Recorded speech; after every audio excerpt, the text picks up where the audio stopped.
Sim, sim, agora sim, professor Renan Matos, seja muito bem-vindo e muito bem-vinda para mais uma aula. A gente vai falar agora sobre a inflação, sobre a tão odiada inflação que não nos deixa comprar as coisas que a gente quer, porque ela tira o nosso poder de compra. Você vai lá no mercado, você só quer comprar um agradinho, um chocolate, uma cervejinha ali no final do mês e tal, e não consegue, porque a inflação não deixa, né? A gente não consegue comprar as mesmas coisas, é sobre ela que a gente vai falar. Ela tem um impacto bem relevante nos investimentos, e a gente vai ver isso agora na prática, tá? Então vamos ao que interessa. Olha só, essa imagem, ela resume bem o que é uma inflação. Imagina você lá em 1994, você guardou um dinheiro embaixo do colchão, você guardou R$ 100 lá embaixo do colchão, lá na época do Plano Real, tá? Então foi criado o Plano Real, você foi lá e guardou R$ 100. Esses R$ 100 lá na época, então comprava essa cesta de produtos. Foi lá para o ano de 2020, e aí você pegou esses R$ 100 para comprar uma coisa no mercado, e você foi lá no mercado e voltou com isso aqui. Ou seja, o dinheiro é o mesmo. O que aconteceu foi que o preço dos produtos aumentaram e aumentaram muito. Para ter uma ideia, a gente perdeu isso, é fato, tá? A gente já perdeu 80% do valor da nossa moeda. Significa que o nosso real já vale 80% menos do que a sua criação.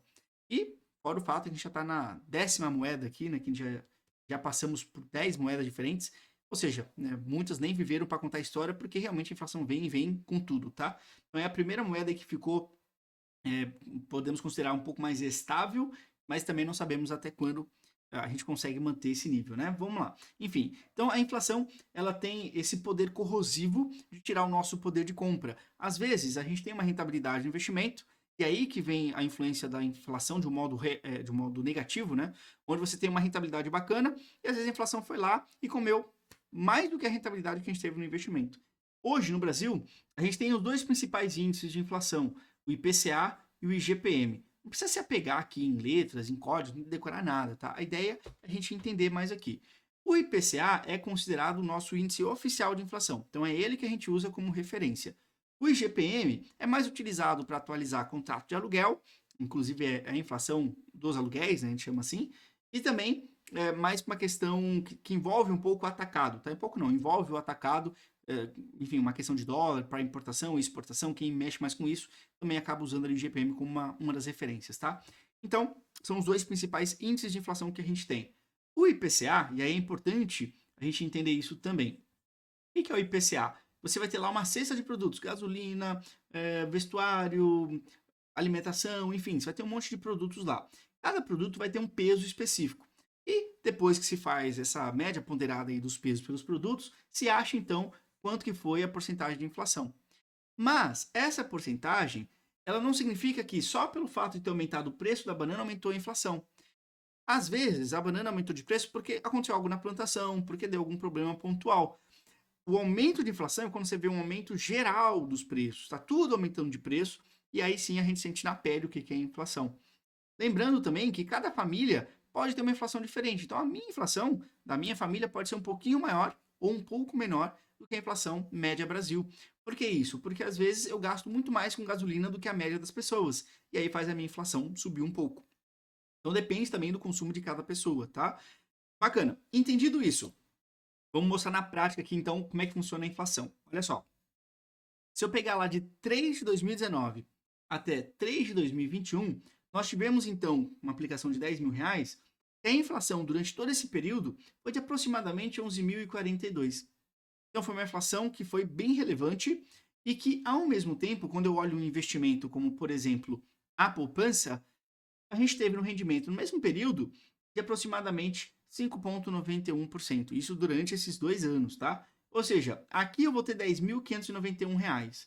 Aqui eu tenho um valor de 11.042. É uma diferença de aproximadamente R$ 600. Então, eu tenho 11.042 de inflação e eu tenho 10.591 de poupança. A poupança tem imposto? Não, não tem imposto. Então, esse valor já é líquido. Beleza. Meu dinheiro subiu? Subiu. Saiu de R$ 10.000 para 10.500. Mas foi suficiente? Não foi. E aí, por isso que é um problema de se investir em investimentos ruins, com pouco conhecimento ou pelo comodismo, enfim. Porque aqui está faltando mais aproximadamente R$ 500. Significa então que ou vai ter que tirar o dinheiro do bolso, trabalhar mais por isso, ou infelizmente aqui não tem o que fazer, simplesmente vai ter que abrir mão de alguma coisa que você gosta, algum eletrônico, algum alimento específico, enfim, te dar aquela passeada no final de semana, porque não tem o que fazer, porque aqui está faltando dinheiro para comprar as mesmas coisas que você comprava 2 anos antes, comparando 2019 e 2021, você precisaria de R$ 11.042 e não mais daqueles 10 mil iniciais. Tá bom? Então, essa é a preocupação da inflação nos investimentos. Às vezes a gente calcula muito usando o valor bruto, o valor cheio, nominal. Aquele valor que lá na frente, quando a gente for usar, vai ver que tem imposto de renda ainda, vai ver que ainda tem inflação e às vezes não vai ser suficiente. Por isso que é legal você estar aqui, porque agora você já está aprendendo tudo isso. E com conhecimento, olha que legal essa comparação. Vamos supor que você não tivesse esse conhecimento e você permanece na poupança, aplicou 10 mil reais, depois 500 reais todos os meses, sem parar. E ganhou uma rentabilidade muito boa, comparando a poupança, tá? 0,30% aí de juros mensalmente durante 10 anos. Lá no final, você vai ter 70 mil que foi do seu bolso, 16 que foi do investimento, no final você vai resgatar 86 mil reais. Bacana, né? Pensando de um modo geral. Mas, olha como seria muito mais eficiente quando você aplica o seu conhecimento e você entende, olha, o meu perfil ele é mais moderado. Então, tudo que a gente viu aqui nas aulas dessa aula, nesse curso de investimentos, meu perfil é mais moderado. Então, se eu aplicar aqui, talvez, um fundo assim, assim, assado, for pôr um pouquinho na renda variável, escolher bons emissores, escolher bons investimentos, a minha rentabilidade for para 0,6. Significa que lá no final, você vai ter 108 mil reais, simplesmente mudando a rentabilidade. Você vai ter aproximadamente aí, arredondando também, né, 20 mil reais a mais. Então, é uma baita rentabilidade a mais que você vai ter pelo fato de estar aplicando o seu conhecimento em melhores produtos de investimento e ganhando mais por isso também, ao invés de só ficar no comodismo da poupança, porque a gente sabe que é simples, é fácil, mas que também não rende nada. Legal?